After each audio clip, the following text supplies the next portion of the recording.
আজকে আমি রান্না করেছি লাউ শাক আলু দিয়ে ভাজি।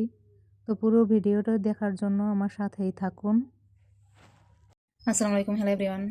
আবার একটা নতুন রেসিপি নিয়ে আপনাদের মাঝে হাজির হলাম। আমি এখানে রান্না করবো আজকে লাউ শাক দিয়ে আলু ভাজি। তো এখানে আমি লাউ শাকটা আর আলুটা আমি সুন্দর করে কেটে কুটে ধুয়ে নিছি। এখন এখানে আমি কড়াই বসাই দিছি। কড়াইতে এখন আমি শাক আর আলুগুলো দিয়ে সুন্দর করে সেদ্ধ করে নেব।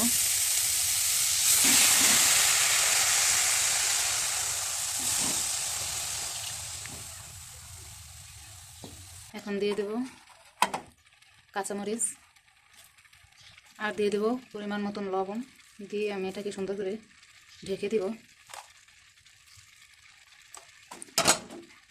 ছেড়ে দিই।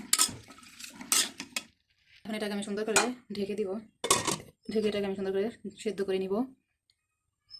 হয়ে গেছে আমার শাক সিদ্ধ করা।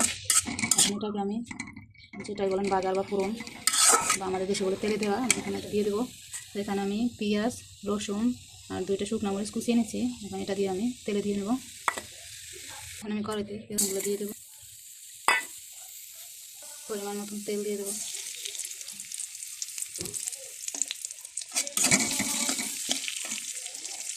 এগুলো একটু ভাজা ভাজা হয়ে গেলে পরে শাকগুলো দিয়ে নামিয়ে নেব।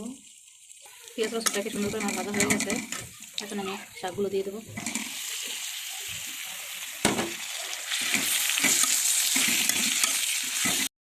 ভিডিওটি ভালো লাগলে অবশ্যই লাইক কমেন্ট শেয়ার করবেন বেশি বেশি। আবার কোনো নতুন রেসিপি নিয়ে আপনাদের মাঝে হাজির হবো। সে পর্যন্ত ভালো থাকুন, সুস্থ থাকুন। আল্লাহ হাফেজ।